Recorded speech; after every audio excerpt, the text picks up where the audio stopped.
Hello, ladies and gentlemen. Welcome back to another missed you. sensational episode of Smoking with Podcast.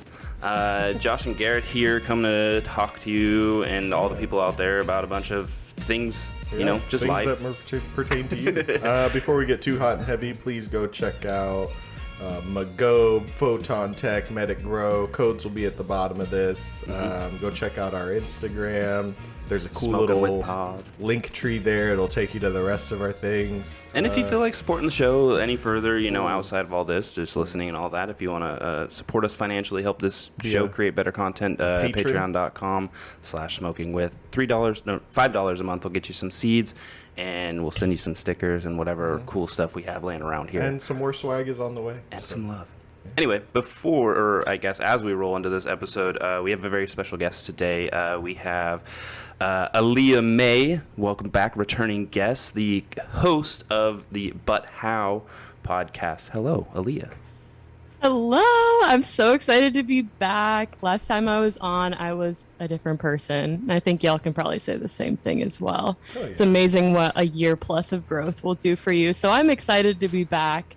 And just share love and light with your audience here today. So thank you for having me on. Yeah, and it seems like, of course, this is Instagram and all of that. But as we said kind of before we rolled, it seemed like you were in a much better place, at least mentally or physically, or both, now than you were when we last talked. You were kind of like going through a lot of moves and a lot of changes, and you were, you had maybe some roommates or just some... I don't know. It was just a crazy time when we talked last. So, what's going on now that just seems so much healthier for you?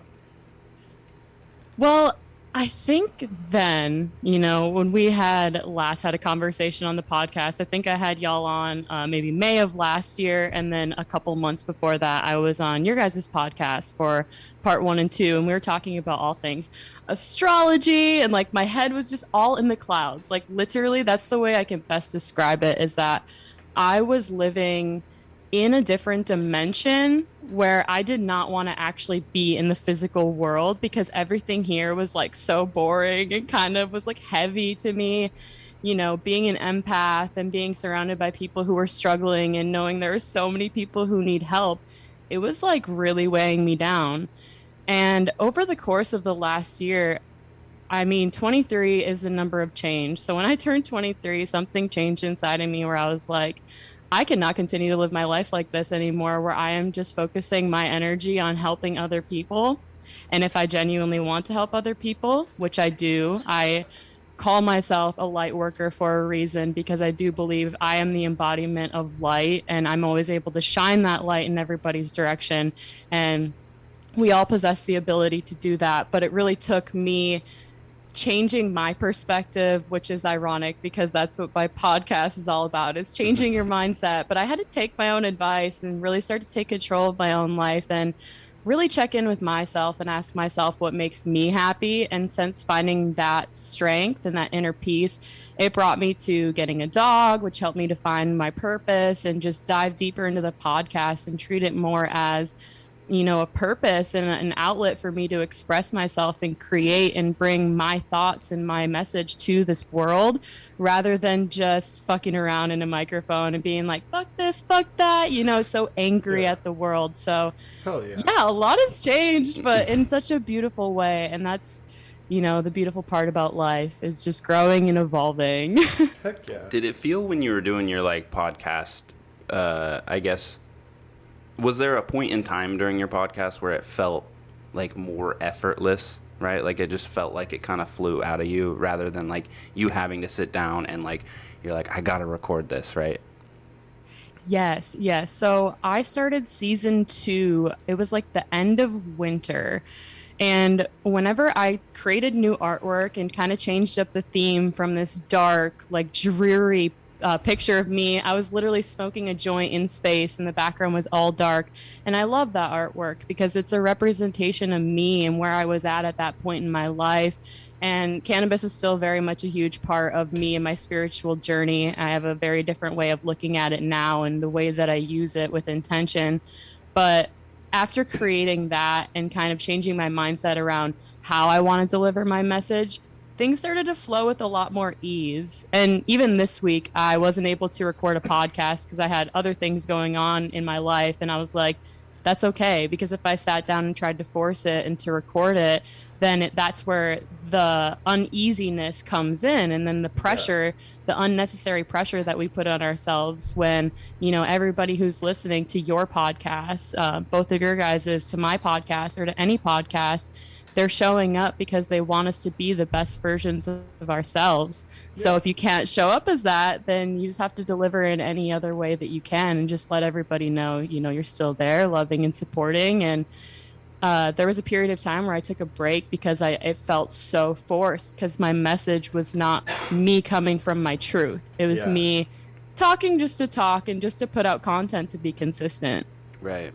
Well, I think that you nailed it, dude. Like, it's important to make sure that, you know, when you're doing something like this, that passion is there. I think that's the thing that separates people who are entertaining and people who aren't, is they're passionate about what they're doing. So you can hear that passion in their voice, and you can see it in their energy and how they hold themselves and the body language. And so it makes you invest more into what they're saying, because you're like, oh, I can see that this person really believes what they're saying and feels like, you know, they love this. And so that energy kind of rubs off, and then you're like, okay, cool, like I'm getting energized doing what I'm doing by listening to this person talk about the thing that they're passionate about. Right now I can focus on my passions, or I can think about what I want to do. And you know, I think it's smart that if you're not in that headspace and you're not going to create something that's going to keep your brand moving forward, right? Like, never do something that's going to be a detriment. And I think that's smart for a lot of content creators. I see some stuff and people put out, and I'm like, oof, man, like maybe you should just go take some time, like go like have a little break, a little vacation or something. You know, like a bye week is never a negative, right? I get that everyone wants to be consistent, right? That's what they say. The key to all this making it work is consistency, but there is consistency beyond a break. I feel like, you know, like you can take it, and of course you don't want it to be like a year-long break or something like that, right? That might be a little too far from the path. But, you know, a week or 2 weeks for you to like recenter yourself, you know, sometimes is necessary. And you know, that's why sometimes Josh and I will like bang out a few episodes and bank some, just because there is a chance that, you know, like maybe something's not right this week, or you know, we got real busy and we couldn't record that week, and just like life happens. So when I had my son, and then Garrett got sick, we had like 4 or 5 episodes banked, and we took such a long break that we had to do like a 2-week break, right? So there was like 6 or 7 weeks that we didn't actually record anything. We just had enough banked where it was only like a 1 or 2 week. And then to get back into the swing of doing it as well, it can definitely be really challenging. And that's where I have to like make notes to myself, because if you do, you know, batch record episodes, and then it is a couple weeks before you do it, then you forget how good it feels to be in the flow of doing the things that you love. So I write a little note to myself, and I'm like, reminder, this is your natural release of dopamine. This is your message and your gift to the world. Like, if you want to be financially free and you want to work toward raising the vibration of the planet and creating content that's going to uplift people and to help people to feel safe and feel like they're not alone, this is what you have to do, you know? And it can be hard to get back into the swing of things. So how did y'all get back into it? Or did you find any resistance, or was it very natural because it is something that, you know, you've been doing for so long? Is there now a consistent flow with it, or how are you guys feeling with your podcast and creation at this point so far? Yeah, I think it's a little of both, dude. Like, I think I can only speak for myself, right? But Garrett and me are very similar in the fact that, like, I am passionate about, you know, helping people through the power of this plant, right? And now I'm learning about a lot of other plants, so it's kind of like going down this journey. But I'm passionate about this, so I always come back to it. I always want to talk about it. So whether we record or not, when I see Garrett, I'm gonna be like, oh, hey, man, did you see that article on such and such? Or, oh, they dropped this new strain, or they found this terpene, or like, it's just a topic of conversation. So even if we don't record it, that sense of passion is still going to come back out. But yeah, dude, like the other part of it is work to get together and schedule things and move shit aside in our personal lives to like get together and record. And you know, I'm thankful that I work in a place that's got a pretty flexible scheduling system where I can move stuff around if I need to for important guests. Like we had Seattle Chronic Seeds on, and I like skipped that day of work, or you know, worked on the weekend or something, and I was able to do that. And there's been times where, you know, like I think about the people who can't just do that, right? Like you can't just take a day off or take a sick day or do the things. So I think, you know, in a way, I'm passionate about it. There's a lot of like, I don't know, blessing or good fortune when it comes to the timing of this, and you know, I'm in a good position to do it. So it's easy to get back into the flow of it. You know, like even after a break like that, it's like I want to do that. And because the desire is there and the passion's there, then it's like, okay, cool, gonna do it again. And yeah, it's rough, but we grease it out. I find that so beautiful because, like, exactly like I speak about helping people with mental health and spirituality and finding their inner strength and that warrior energy, you speak about it from, you know, the power of the plant and aligning your core values and your life and your passions with that which you are passionate about. So what was the first step in you actually taking that journey? Either one of you, whoever wants to answer first. Taking over. This is the Aaliyah May podcast now. She's asking that. I have like three questions that she's asked, and I'm like, ooh, okay, I got. That's so funny. You. Yeah, but this is what happens when you have other podcasters on. Yeah, you know, we just interview each other too. Yeah, we're like we missed you. Let me ask these questions.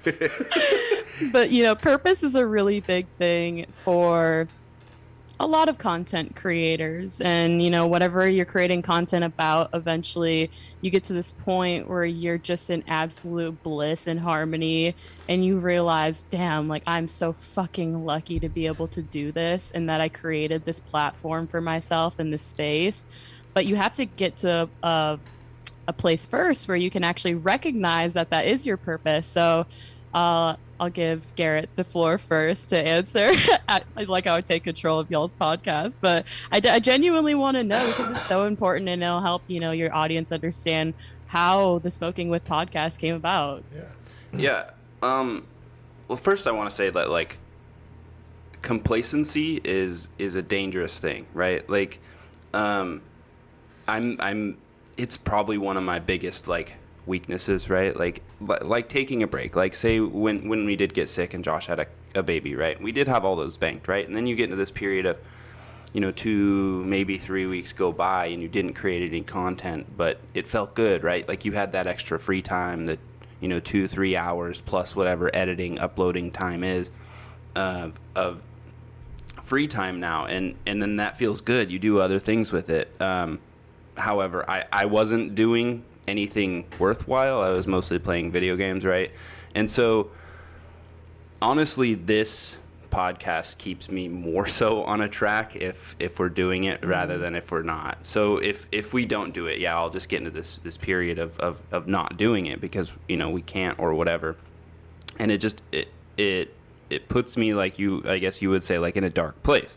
Not necessarily a dark place, but yeah, back to that whole complacency is a dangerous thing. It just, I don't know, you don't move forward that way. And I don't really remember your question because we just smoked a joint, but I just really wanted to say that out. When did you discover your passion? Your passion for wanting to take action and pursue your purpose. And you know how like how Josh had said that it would come back to this anyways, about teaching people about the power of the plant. So, you know, going the route of the podcast, what was it that was that fire inside of you that just got you to show up in front of the microphone? It was happening anyway. I guess like Josh and I were just doing this without microphones for a very long time. Well, when I say a very long time, it's less time than we've actually been a podcast, but yeah, probably like a year. Like a solid year, him and I were growing together and just delving so hard into the knowledge of the plant. And just because all we knew is we smoked it and we liked it or whatever, right? And then it just, like, we started growing it, and then that kind of forced us into this whole learning process. And then you just realize, like, this book went from, like, being this thin, like a user manual, now it's, like, a couple dictionaries. Mm-hmm. And you're like, like, and then there's more, like shit Right. is being written every day about it. So it's like this endless pursuit of knowledge for the world, at least right now.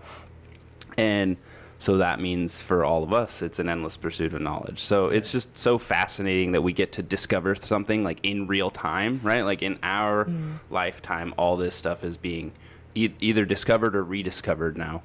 And I think that's such a cool thing, right? Like, you know, there's a lot of tech stuff that's happening now and stuff. And like, that just doesn't speak to me. But I don't know. Yeah, it's just that like endless pursuit and influx of knowledge that just keeps me wondering about this whole thing. So, Yeah. and I like to talk about it. Hell yeah, dude. Fuck yeah. That's awesome. Beautiful. Yeah. Do you want me to answer?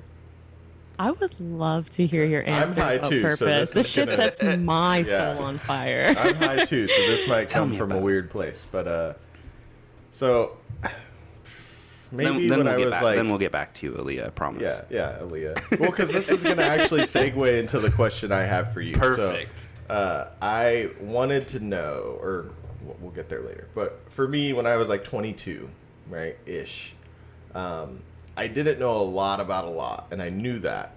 But I did know that I liked helping people, right? That when I was doing things that were in service of other people, it felt good, right? It made me happy. I'd get up early in the morning and go do it, right?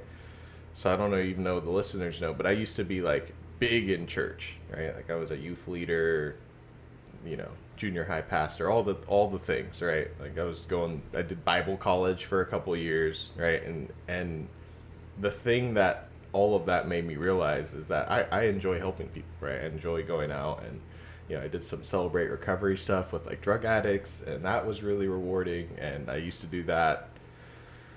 I would go to work in Seattle in construction, and for those of you guys not in Washington, that's like 2-hour drive each way when there's traffic. And then I'd get up at like 5 in the morning, drive to work, drive back just in time to go do the group at like 7 at the church, and then like do that every Tuesday and Thursday. And it was dope. And when I found this plant, I was like, wow, okay, this is a way that I can help people. When I started growing it and looking into it with Garrett and getting all this thirst for knowledge and getting deeper into the community, like even the community's vibe and culture is one of like healing, right? Because this is a medicine. People use this to heal their bodies. So you're learning about this and you're like, oh wow, this can be used for so many things to help people that currently we're using things that, yeah, they help, but they also have this like really harmful trade-off, right? Whether it's money or, you know, your health or side effects or whatever, right? Like there's other things to take away pain and ease your anxiety and you know, help with depression that are just frankly not as effective on lower levels, right? Mm-hmm. And so you learn about this plant and its capabilities. And I'm like, okay, wow, I'm really passionate about this. I like watching things grow. Like I like learning about the earth and growing different plants. And then I like helping people. So we were helping people set up grows, right? There was like a handful of people who were like, oh, I want to start growing. And we're like, dope, we got you. Here's some pots. Here's our old light that we don't use anymore, right? You can use that. We got this old shitty fan. I'm sorry, but you can use that if you want to, you know, like we were just borrowing. We would give people seeds because we had done some like little undercover breeding projects. And we're like, yeah, dude, like, fucking take some seeds, we'll come over, we'll help you set up, like we'll teach you anything you want to know. You can text us. And you know, it was something that it was aligning that passion of helping people through this outlet of this plant that I love. And the podcast is a way to amplify that, right? Now I don't get to just help a handful of people do their grow and learn about the medicine of this plant, how powerful it can be and the effectiveness it can have on their life. Now I get to tell thousands of people, right? Now I can talk to a bunch of people and give them this information and potentially help them. And then on a smaller scale, like I get to reach people personally and talk to people personally that are, you know, states away. Like we're homies with you. You're on this show today. You're in motherfucking Texas, right? Like there's no way outside of this podcast that I would be able to have this connection and do this with you even. So I think the podcast is a powerful tool, and it's not necessarily that I'm passionate about the radio-ness of the podcast. Like, I'm not really the microphone and the camera, like, they're just a tool, right, for me to go and reach more people. Because honestly, dude, sometimes I hate being in front of the camera. I'm like very self-conscious of like how I look and my hair, and I'm like, oh god, like that's horrible. But whatever, dude, run it, because it's not about that. It's about helping the people. But that segues me into a question. I wanted to know, what are the things that you did during like your kind of dark times? Because you had your passion, you knew your passion was always there. What are like 2 mindfulness steps, 2 things that you did to help you get out of that? Because I think that's powerful for everyone, right? Like, and I think you should definitely share that. I love this question so much. It is a very, very powerful question because I talk about this on my podcast in a number of ways. I've been directing my podcast more toward mental health because I realize that as I've gone through depression and anxiety, that my mess can be the message that could save somebody else from feeling those feelings. So whenever sorry, I didn't even smoke. Oh my goodness. I lost my train of thought vicariously through us. Yes, literally. I mean, earlier this morning, but yes. Okay, so back to the question at hand. The 2 of the things that I did when I was going through this time is staying connected with friends and family and support and people who love you and genuinely want you to do well, because it's so easy when you're going through those dark times, even if they're not as dark as I went through, right? Even playing video games, self-isolating, not communicating with people over time, that will definitely do a number on your mental health. And it's much easier to stay in isolation, especially in the world that we live in that can be chaotic, crazy, fear-mongering, BS being thrown in every direction. But surrounding yourself with people who genuinely have your best interests and reevaluating those people who you may think do have your best interests.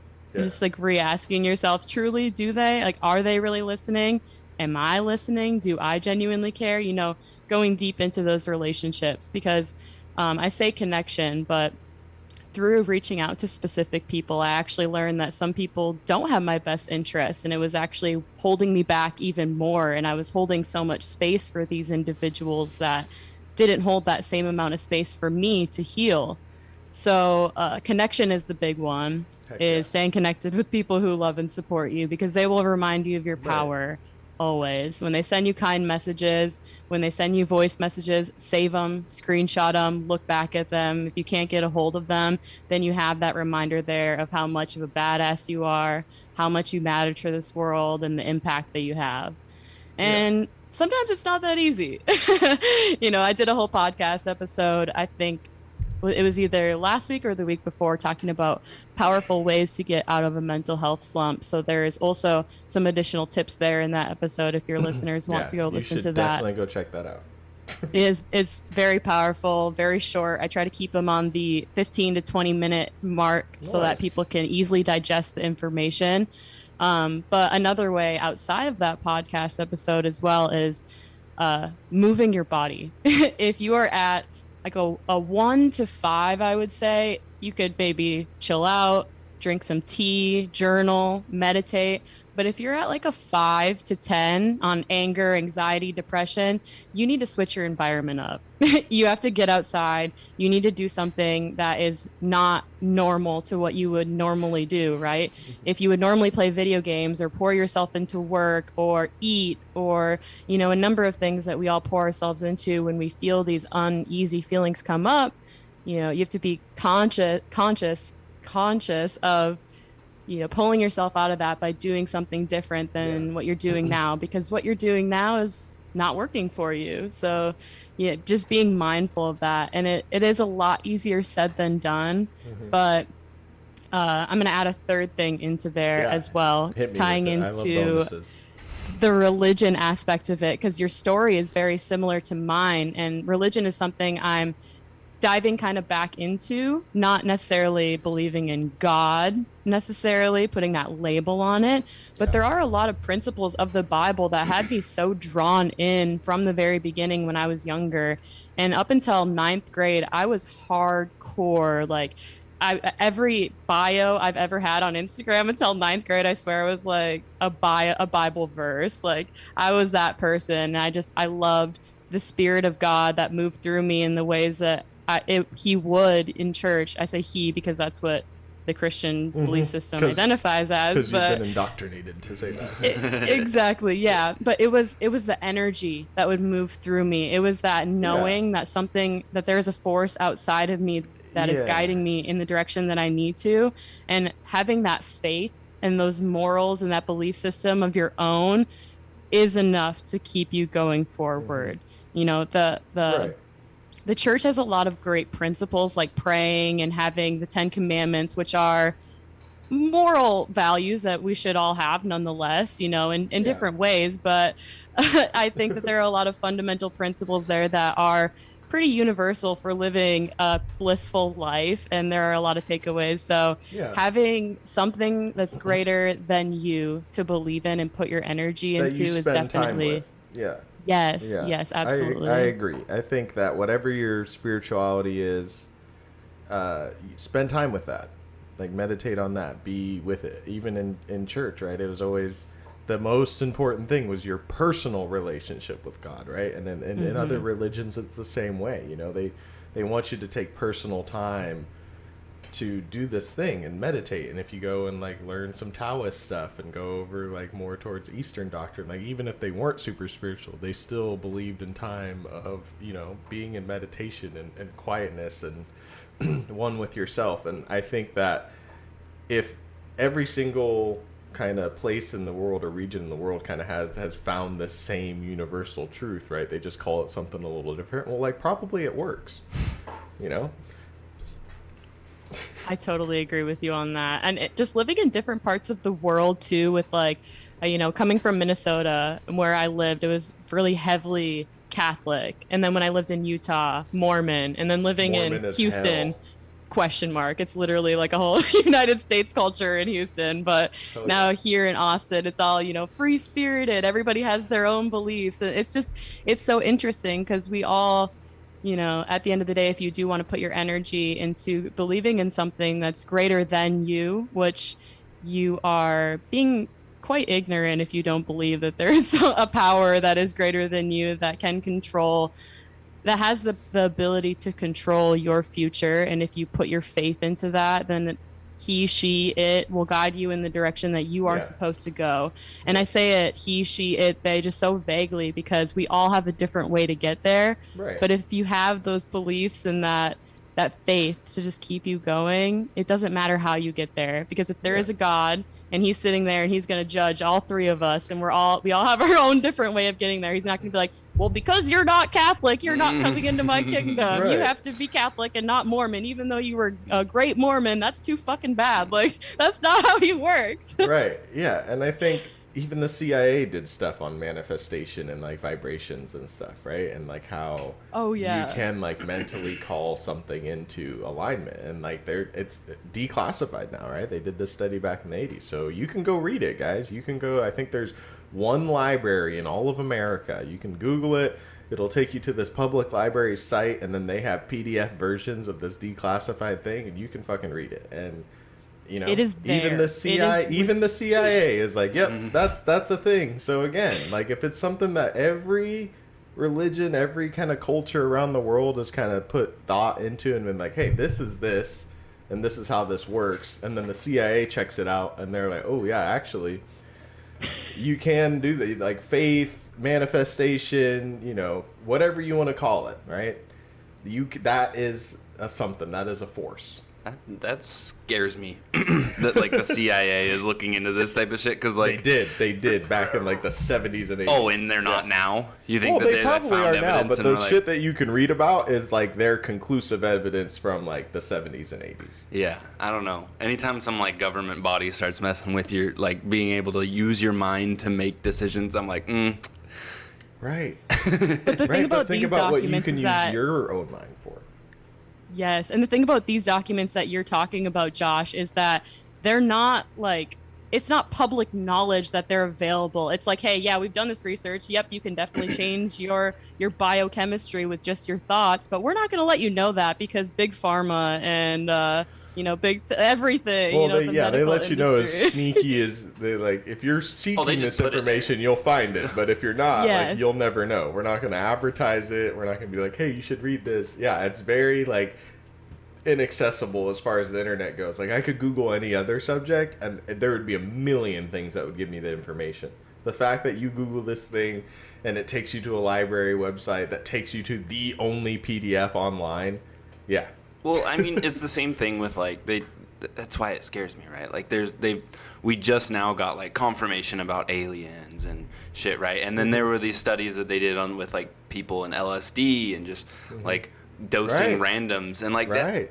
Like that shit is Yeah, it should heck you up a little bit.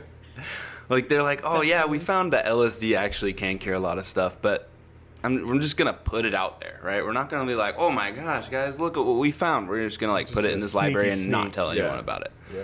Psilocybin is the big one for me. Like, why the fuck are we not promoting the fact that psilocybin can actually put your brain cells back together? Like, it repairs a damaged brain. Right. Shouldn't we want that? Like, shouldn't we want that for people? Nah, but no, that's too easy. Right. But then you go back to the cultures that did have the magic mushrooms, right? Experiences with psilocybin and how frequently they would do it, right? It was like, once or twice a year, or sometimes 4 times a year, where they'd have these like, there was a whole event about it, right? And they'd go and they'd get together and they'd do the thing, and there was music and drums and fire, and yeah, they'd have like this group trip. But like, why would you do it at these intervals? Well, because every so often, dude, you need to repair those synapses and get your chemical brain stuff all equaled out, and psilocybin can do that.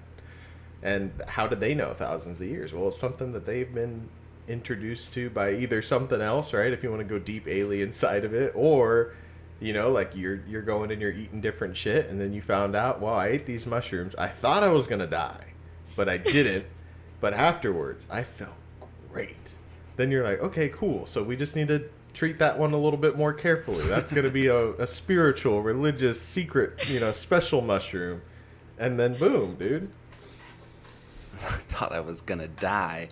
Yeah, that's how I feel when I take mushrooms usually. Well, I can imagine for the first time, like, there was no, like, dosing, right? It was they just like, ate it. It was probably like, that looks like that, and just like, mushrooms. and then was like, oh, and then everyone in the village thought this person was gonna die, and he was talking about, the sky turning colors and, seeing through the tent and all this other shit, and then didn't die. What was y'all's first mushroom experience like? Aaliyah, what was yours? Yeah, Aaliyah hit me. I actually talked about this on my podcast, my first magic mushroom experience, but I thought I had more of a spiritual intention at that point in time. It was actually right after recording with you guys on part 1 and 2. So it was over a year ago. So very different person. But I went, before moving to Texas, I took mushrooms to heal my childhood trauma at my parents'. So I went back to my parents' house, and my dad has a huge farm, tons of land, forest, trees. So I took the mushrooms at 12:11. I wrote it on my hand, which is my birthday, and I didn't even know. So the time was 12:11. Had like a 4-hour trip where I was just out in the forest. I was talking to the rocks. I was, journaling, meditating, doing yoga, and it was so beautiful. And I didn't have much of an intention then besides let's heal my trauma with being at my parents' house, which feels so heavy to me being here all the time. And then after that, it was like a snowball effect of events that happened after I did that within my family, where things just started to evolve in everybody's consciousness because I decided to take that step. So then actually just a month ago, I took them again for the second time.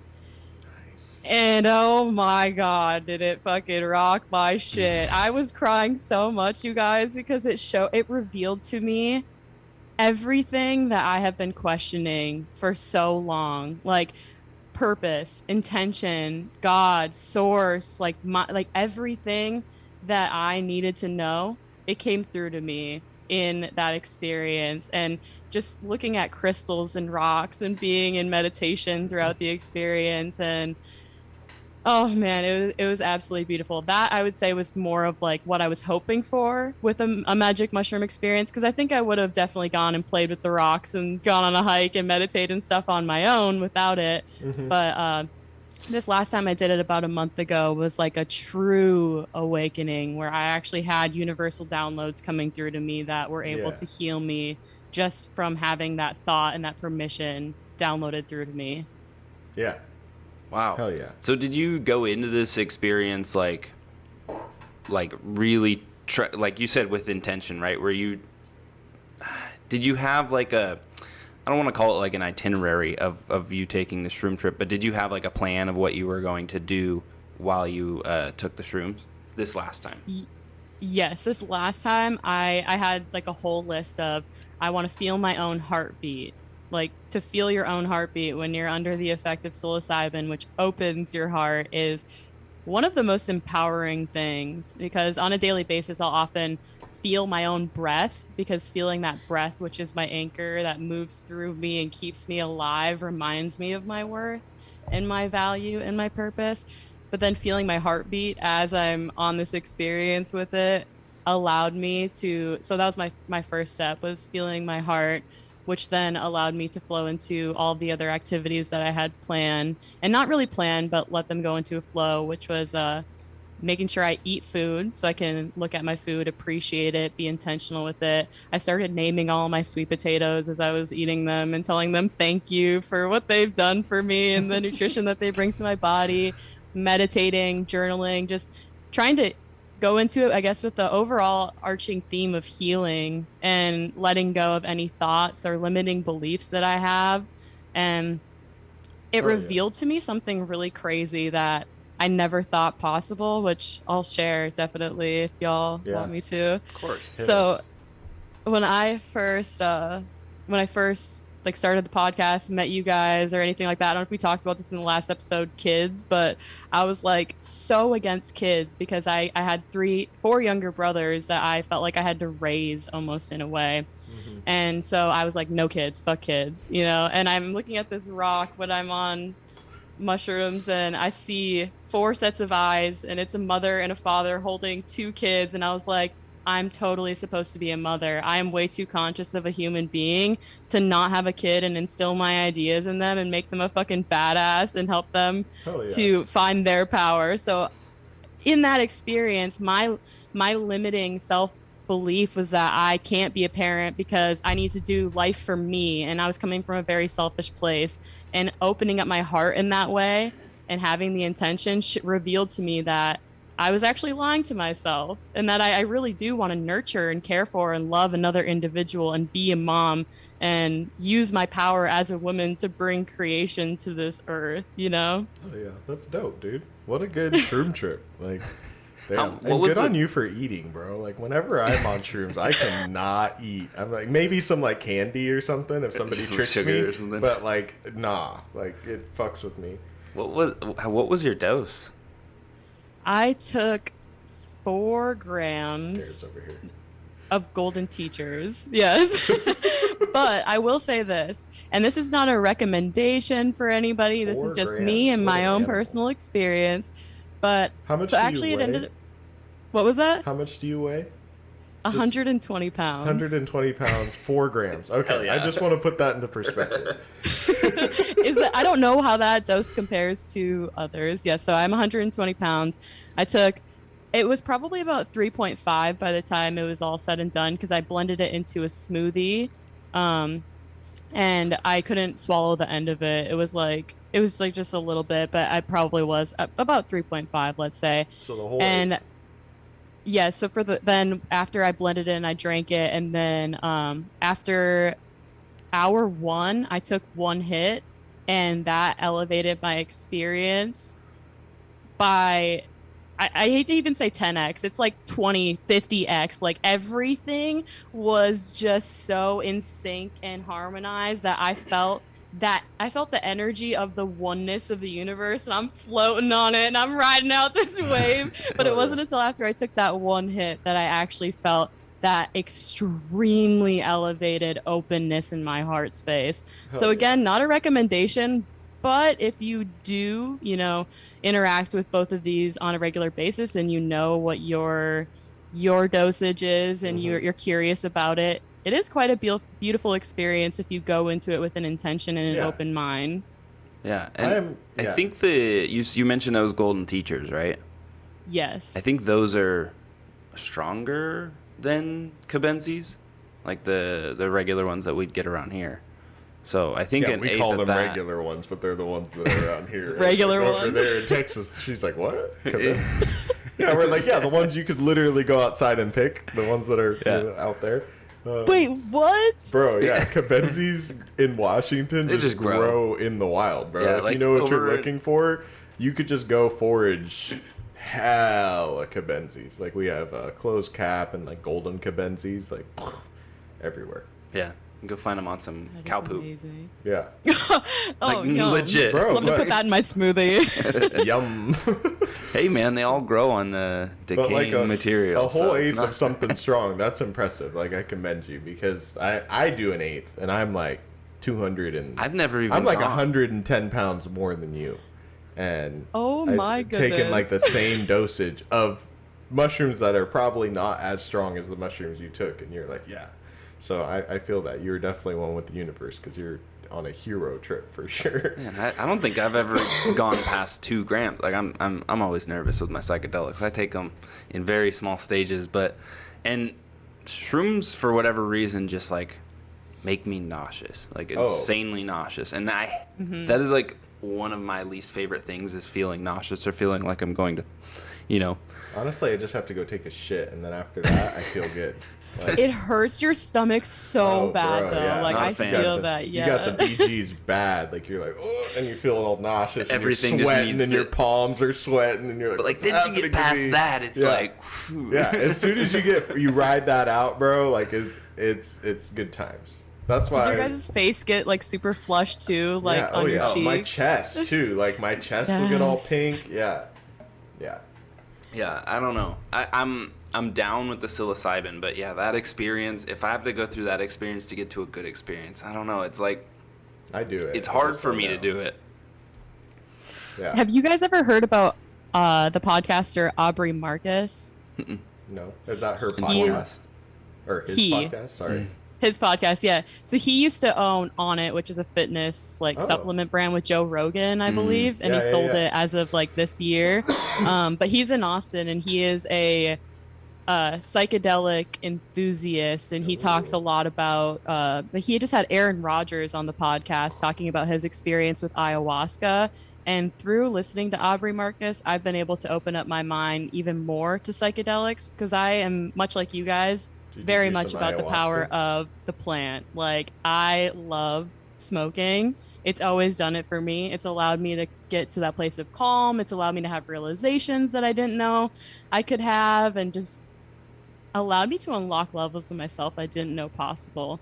But after listening to Aubrey Marcus, it definitely opened up my mind to the fact that there is even more. There's a reason why there are people that do ayahuasca once a year. There's a reason why people do microdosing or macro dosing 4 times a year, like you had said, Josh. Like, there is a reason for it, and there's so many resources available to us to make it make it easier for us to elevate that growth and that spiritual evolution, just like cannabis can do. But yeah, psilocybin is one of those things that I was kind of skeptical about.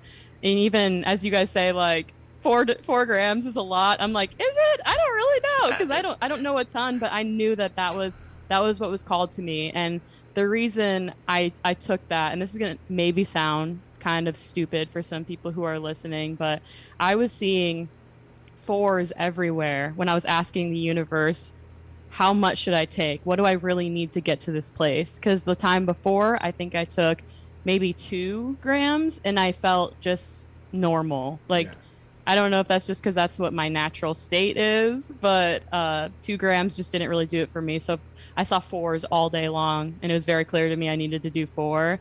So whenever you're thinking about dosing too, I just want to say this to your listeners, that don't look for the signs necessarily unless you're in tune with your intuition like that, but you will know when you read up on it, when you read about other people's experiences and how much they weigh and what their experience was. You'll know it, Yeah. the number will resonate with you whenever you're taking it, and you'll get from it that which you put the intention in. And it takes a whole hell of a lot to like for very, very bad things to happen. So like if you're first time trying it, like, you know, probably you're gonna buy an eighth, right? That's like the standard unit of like first buying. And the worst case scenario, you pull an Aaliyah and you hero that eighth, dog. Like you just do the whole damn thing, and you know you're gonna go straight to space. You're gonna have a good experience, or you're gonna have an experience. I won't promise that it'll be good because it, you know, depending on where your mindset is, it could be very not good. But you're gonna have an experience, and you're gonna know in the future, okay, if I don't want that, then if I do these again, I'm gonna do less, right? And then you just kind of get to that zone. I think it's important to note that's what you just said though, about where your head's at, right? Because I feel like a lot of people do take the psilocybin to remedy that, I guess, if that makes any sense, right? Like a lot of times their intention is to experience something different than what they're experiencing in their head, try to evacuate themselves from that situation. And so I think that, you know, in psilocybin it's being studied, and that's why not a lot of places, but like places like Oregon, I think there was one other place that like actually decriminalized it, Colorado, and to do studies and research on it, because it, much like cannabis, I feel like we're going to see this over the same kind of way that cannabis came to be legalized or decriminalized or however they're going to do it.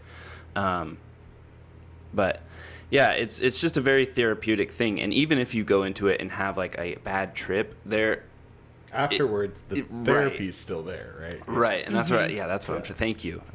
It's just The like it connections still get helped made. you. Yeah. Even if it was a terrible experience and you're like, Yeah. I'm never going to do that again, you will pull something from that, and it chances are it's going to help you. Right. With what you're currently dealing with. I think that's a good thing to say. You're going to roll the dice on the experience, but afterwards, either way, it's probably going to be a good thing for your body. Your brain is going to be better for it.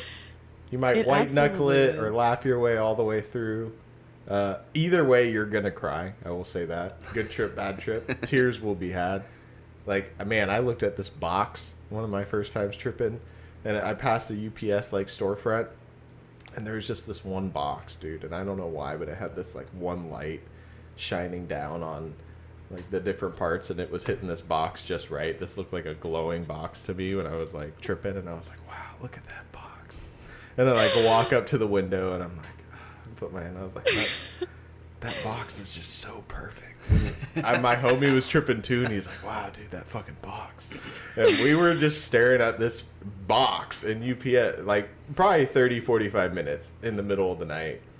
And it was a great experience, dude. And I cried over how beautiful this fucking brown packing box was. And I was happy and I was laughing. And I knew it was ridiculous, right? Like, it's a fucking box. But it was the box, man. It's the truth. That is too funny, though. I mean, everything is elevated during that experience. And that's why I now know it is so important to have an intention and to be in the right headspace, because much like these beautiful, amazing natural healing plants and things that we have available for us to heal, the moon is much like that. The moon amplifies what you are. So people say that whenever there's a full moon that people go crazy, right? Mm-hmm. No, crazy people's feelings just get amplified when the moon is more intense, because you are being influenced by that energy. So same thing with cannabis. You're being influenced by the energy of the plant. You're being influenced by the energy of the mushroom or whatever you choose to take. So it is important to go into it with an intention and know that whatever experience you're about to have is just an amplification of what you already are and what you are already experiencing. Mm-hmm. So if you go into, let's say, smoking, which is more relatable to your audience, if you go into smoking and you have just a kink in your neck and you smoke and you're like, I'm going to get rid of this pain, but you keep thinking about the kink in your neck, your pain is going to amplify, it's not going to make it dissolve. But if you go into it with the intention of, I'm going to smoke And the intention to smoke is to get rid of this neck pain, and you release, you surrender, and you allow that intention to just be your entire energy and your essence. That's what will happen. But if you focus on how much it hurts, you're going to amplify that. So any plant or medicine that you choose to indulge in that may have any of these effects, you know, cannabis and mushrooms are very different, but I say it universally with both is that it's important to have an intention, because whatever you're feeling is just going to continue to heighten for you in that. And that's what the purpose is to reveal to you that which you need to solve. Yeah. And I think if you're listening to this and you have like a job and kids and you're like, oh, damn, I can't do that, right? Like I can't take, you know, a whole eighth to the face and then have this spiritual experience. Like I got shit to do. I got to put the kids to bed at 8, right? Like I got to wake up at this time because I got work, right? And even on the weekend, you got shit that's already planned out, right? Start with microdosing. Like get a very little bit. And when I mean microdose, I mean like you break out that scale and you're doing like less than like, it's going to be 0.0 something, right? Like there's going to be a 0 there and you're going to not do 4 something grams. there. Yeah, not 4 point. Yeah, no, it's going to be 0.05, 0.0, whatever, right? Somewhere in there. And you're going to just do a little bit and you're going to feel almost nothing. It's going to be imperceptible. But it's going to be the slight adjustment. And after doing that for a while, those connections and everything's still going to start getting repaired. You're going to be in a better headspace. And then if you do the 4 grams after you've been microdosing for a little bit, chances are it's going to be easier for you to be in a good headspace because you're not going to be dealing with the depression and anxiety as hard because you've been microdosing for a while. There's this Netflix mini series, limited, whatever they call it. It's called How to Change Your Mind, and it has there's 4 episodes on it, I think. One of them's on LSD, one of them's on psilocybin, one of them's on MDMA, and the other's on mescaline. Ooh. And if you haven't heard of this, go check it out. I've only seen the LSD one, but it was really interesting. It kind of just gives you a history of it and its medicinal uses, and it's by or produced by Paul Stamets, who did the Fantastic Fungi. Wow, I love this. The documentary? Yeah, thank you. He is no longer at the Olympia Farmers Market, too. Of course not. Yeah. He's made it. I tried to go look for that guy a couple times after that, and I was like, no, he ain't even there. There is a person. There's a mushroom person. Not that guy. But anyway, yeah, go check that out if you're interested in seeing that. Both of you too. Like it's super cool. I'm interested in it. I want to get to the psilocybin one because now that we're talking about it. But Aaliyah, something you said that just like spoke to me. Like it's weird how much you're like speaking to me right now through your words about amplifying like how if you're, because I'm a hypochondriac with anxiety and the only drug I use is cannabis. So well, and sometimes other fun drugs when, you know, you have a good time. But, yeah, like I'll do that. Like almost every time I get into this weird funk that I feel like I'm currently in right now. Like I feel like I'm in this like clouded area of my life for whatever reason. I can't determine what's happening. But anyway, every time I like smoke, sometimes I get into this like weird, more often. It's happening more and more often. That's why I'm like, you're speaking to me right now because, yeah, it's like, I'll smoke and then whatever I was dealing with is just like amplified because I can't stop thinking about it. Again, goes back to this whole hypochondriac thing where the loop repeats in my head and I'm just like, oh, yep, this is worrying me. Right now, like we're about to go to the Gorge for a fun festival here in a couple days, me, my wife, and a couple of our friends.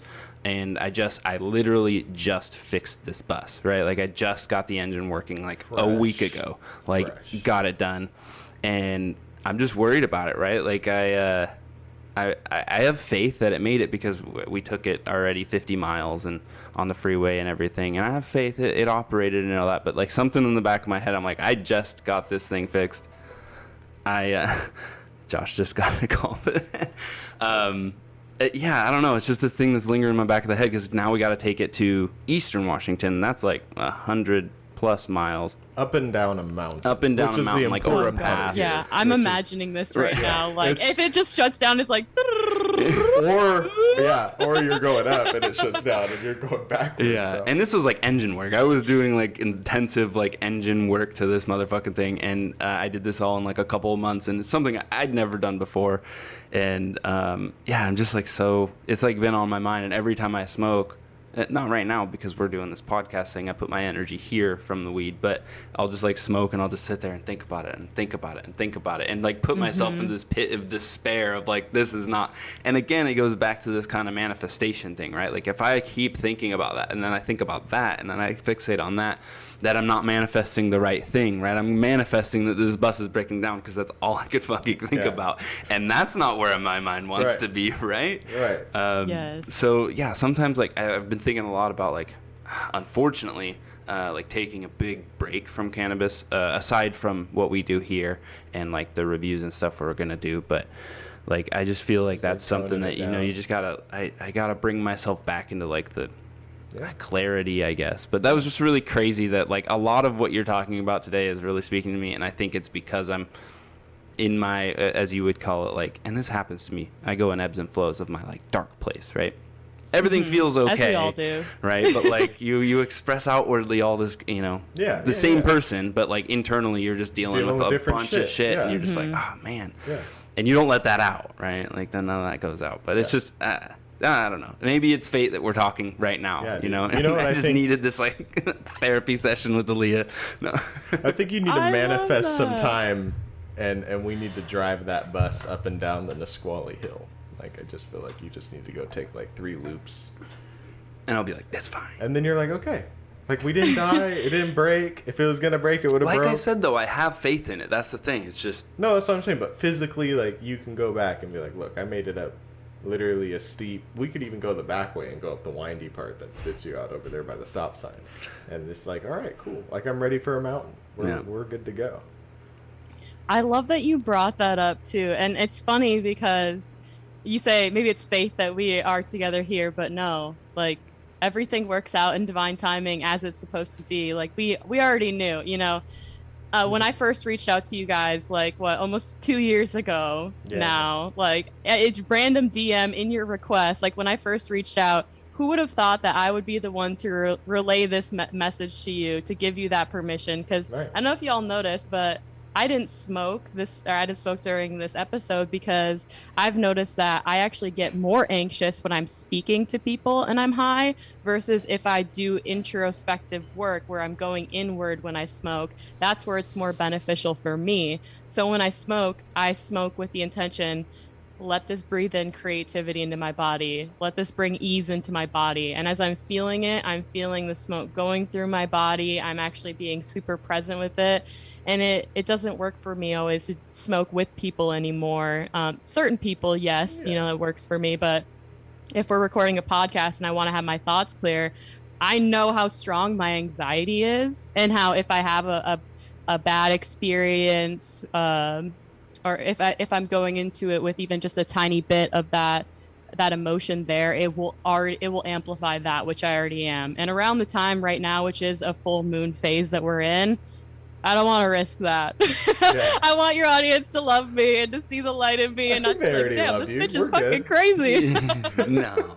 So I get you. I totally understand. Like, that's why I've had to take a step back and take a break from smoking, and just being intentional about smoking at specific times in the day and knowing what I'm using it for versus smoking and then sitting with my anxiety and then beating myself up for being more anxious because I smoked. Yeah, that's sometimes a fatal flaw of this podcast is you smoke and then it's someone you've never met before, right? Like we'll have a guest on or something and sometimes you just like get stuck and then you forget what you were talking about because you were thinking of the next question, you know, or something along those lines, right? And then you're like, sometimes I get that way and I'm just like, damn, dude, why did we smoke so fucking much? Yes. I've been there, done that. I've been in stores before where I'm like, motherfucker, what am I doing here? Somebody get me out of here. Like, that's not a good place to be in. And that's those times where I smoked without an intention, where I have a shitty experience. I'm just feeling more and more blessed because literally it's like almost the opposite for me. It's like I get anxiety like talking to people and guests, like just normal, and like I'm like, oh shit, I'm gonna say the wrong thing or there's too much dead air or like, you know, and then I'm like all over the place. I think I have like ADHD probably. Yeah. We all do a little bit. Yeah. But like when I'm sober, that's amplified, right? Like I'm more fidgety, I'm more over the place, I'm thinking about things. People are talking and I'm talking with them, but I'm also thinking about this other thing in my head, and like maybe that dominates my headspace for a second and then I come back. Whereas when I smoke, it's like I can only focus on this, right? Like I can only focus on our conversation. I'm not cancels thinking the about, noise. Yeah, it just helps bring everything that is fuzzy in the background, and it shuts that shit off, right? Then it's like, okay, cool, I'm here, right? Like I'm doing this thing right now. Or when I'm driving and I don't smoke, I am such an aggressive, like angry, borderline dangerous driver when people are doing some fuckery, right? Like I'll be regular, but you do some shit to me, dog, and I'm like, all right, okay, cool, you cut me off. I guess that's because you want me to be an inch away from your bumper. Like this space is the space you want for us, so I'm going to keep this space and we're gonna go. And that's sober Josh, right? When he's driving. When I'm smoking weed, dude, and that happens, I'm like, whatever, dude. Fuck you. Back off. You're chilling. Turn the music up. Yeah, right? Like I'm listening to music, I'm vibing, you do some shit, I'm like, well, that was dangerous, and then like I keep going, right? Like and it's fine. Or like crowds, bro. Like crowds fuck me up when I'm sober. I feel like I'm claustrophobic, and like I could be in a tight space. I used to crawl under houses and be in attics and do all that stuff. It didn't bug me. Get me around a bunch of motherfuckers and make it feel like I can't move. Oh, bro, I'm like itching, I'm sweating, I'm like getting anxious. And if I smoke, don't feel that. It's fine, right? Like I went down New York City, high as shit. That was fine. There's motherfuckers bumping into you and walking past you 24/7. But if I would have done that stone cold sober, it would have been bad. I would have been like, what the fuck? Yeah.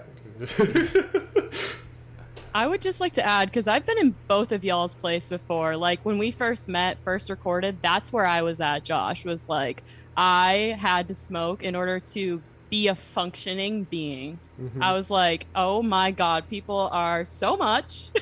When I go in public, I literally want to scream. Like people just either, I don't even know how to explain it. When like unless you have a genuine connection with somebody, right? And you're having an actual conversation, people can just almost treat you like you're just a thing, like an object, brush past you, like just be an ass. Especially like Texas is a good example of that. Everybody here is so fucking sweet and down to earth. They'll call you honey, sweetie, but if you meet them on the road, they'll fuck your shit up. Oh, bro, and it's like two completely different people. Exactly. Yes.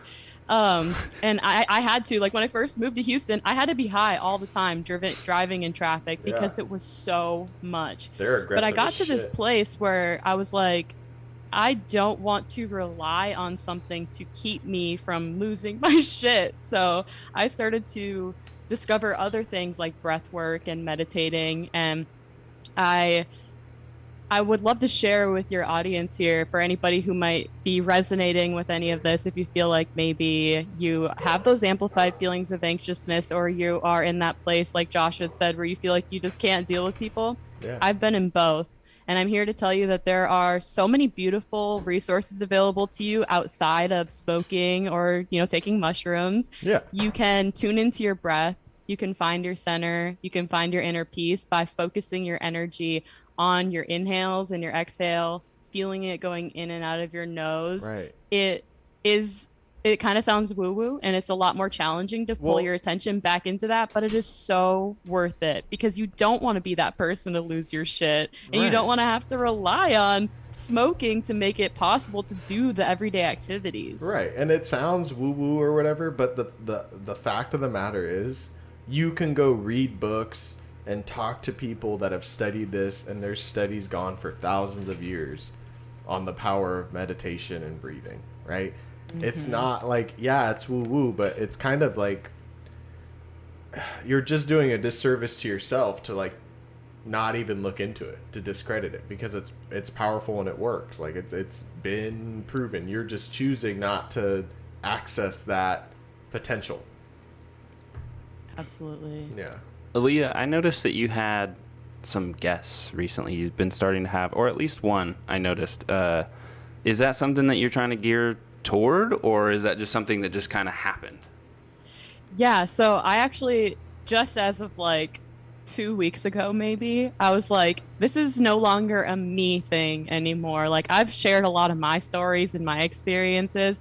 And now that I'm switching my intention with the podcast, I think it's time to bring on people who are more aligned with that and can add that other perspective to help my audience on their journey, which is individual to them and could be completely different than my perception of my reality. So I had somebody from Colorado, actually. She's a yoga instructor. I had her on the podcast, and it was so much fun. And then after, my little brother came for like a month to visit me, and I was like, oh my God, I got to do all this stuff by myself, and like just trying to get all these episodes recorded by myself without having to schedule things while he's here. And now that I'm getting back in the flow after him leaving, I have been scheduling out. I have 2 already scheduled out in September, Nice. but that is definitely the aspect of my podcast that I was missing. Was kind of something that we said in the beginning of the podcast, was whenever you're feeling in that dark place, to go back to that community and this connection, right? Like, Yeah. we had been DMing and we had talked about meeting this morning, and I was like, I don't even know if we're going to record, but if we do, it's exactly what my soul needed today. So just so everybody knows who's listening, we didn't have a plan for any of this, as we don't, because we're just in the flow of doing it. And this is what, you know, creating spaces like this is all about, is by connecting and doing that. So to answer your question, yes, absolutely. It was very clear to me that I was lacking that community aspect. And if anybody who's listening wants to be a guest on the podcast, I do have a form on my Instagram if you want to fill it out. Send me your stuff. We can definitely discuss and get moving on that, because I want to use my space to help people like you guys and like everybody else who has a podcast, who just are passionate about something in life, anything, you know, Yeah, for sure. that message that's inside of you and you listening, that only you know, and you're like, oh my God, how does everybody else not know about this, that you just want to share with the world? Like, I want to be that person to give people the space to share that, so that I can help other people along their journey. So Yeah. long story And short. it's good for you too, not just the audience. Like, I learned so much from our guests, right? Like, a guest will come on and they talk to me about something, and it's like whoa, bro, you're blowing my mind. Like, now I have that insight. Damn, you okay, dog? Don't mind me. Now I have that insight, and I'm like, okay, now having that guest, like, it was so impactful. I hope the listeners get something from that. I hope the audience does. But for me, man, like, I got some. I'm a better person. I'm a better host. I'm a better individual because of that little nugget they dropped. And I mean, this conversation is the same way, right? Like, you're reaffirming and dropping some nuggets on, and I hope people are listening, right? And I hope the people that are listening actually needed that, and they're getting something from it, because it's good stuff.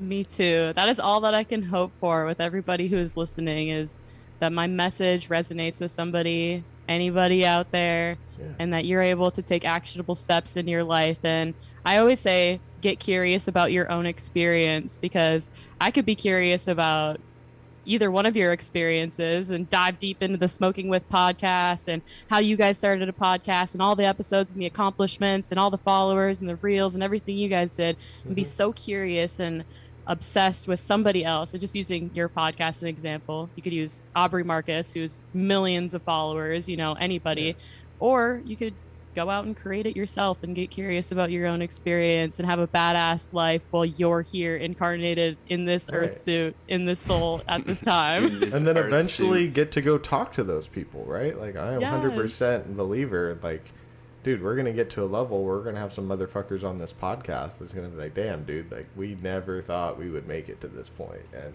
you know, it's going to be dope. Yeah. Like, hopefully, you know, like, someone who... Because a lot of people in the cannabis space are kind of getting older, so hopefully it happens a little soon. Like, Tommy Chong is getting old, man, and I want to talk to that man. So Yeah, right? Yeah. Yo, Go ahead. Nope, all you. I just wanted to share with your audience too. I want to pull it up on my phone so I make sure that I get the episode correct. But I've referenced Aubrey Marcus a handful of times in the podcast, and that's because he's just completely changed my life and my perception on life. And one of the episodes that he uploaded recently, this was back July 6th. It's an hour and 17 minutes. It is called Cannabis as a Psychedelic Medicine. And this guy this episode will change your perspective on smoking and will open up your eyes and open up your mind to so much more about the plant from a spiritual perspective, and allow you to almost gain more respect for it and think twice before you smoke about, you know, the heightening anxiety that you were talking about. Like it will offer a new perspective to you. So I wanted to share that with everybody, and I could send the links that y'all could put it in the show notes as well. But very, very, very relatable to the content that y'all talk about. He talks about how he started as working in a dispensary, and he's like, I didn't understand because everybody was like, oh, just smoke all day long, no problem at all, like people that work in the dispensary. And he's like, but nobody believed in me enough to invest in what I was doing and what I truly believe the plant has the ability to heal. And that's because his values were not aligned correctly with the intention of the plant. So now he hosts almost like a meditation ceremony, but with cannabis, where people, you know, they're able to go into these traumas and let go, and he facilitates these ceremonies, which I think is absolutely beautiful and something I've considered doing since listening to that. So I just wanted to share that resource for everybody listening, because us cannabis lovers have to share all that as much as we can. Absolutely. That's what the community is about. Now that you've plugged them, let's get you some plugs. Where can people find you? You mentioned your Instagram, but you didn't give us a handle, Aaliyah. It'll all be down in the description, but just for those people listening and want to go do it now. Yes, so I just started popping off on TikTok, everybody. I've been trying to upload 1 to 2 times a day. So at But How Podcast on TikTok, at But How Podcast on Instagram. And then about 2 days ago, I started a Facebook page, because you need that for a lot of different things that I'm trying to create. So if you want to go on any of those platforms to find me, it's at But How Podcast. And then on YouTube as well. I'm working on creating some more vlog content and guided meditations. So a lot of beautiful offerings coming ahead for anybody who's interested in evolving their consciousness and finding your soul's purpose, centering. And if you're in this space and you're curious about anything that I had to say at all, please, please, please, please, please take the time, listen to 1 or 2 episodes. They're only about 20 minutes or so, packed with so much love and goodness. I pour my heart and soul into it, so I'll always plug it as much as I can. I mean, go ahead, bang out 3 or 4 of them. If you're going to listen to us for an hour, you might as well listen to her for an hour. Just give her a chance, you know? Yeah. Is there anything, like, final thought that you want to, like, convey to the people out there, Aaliyah?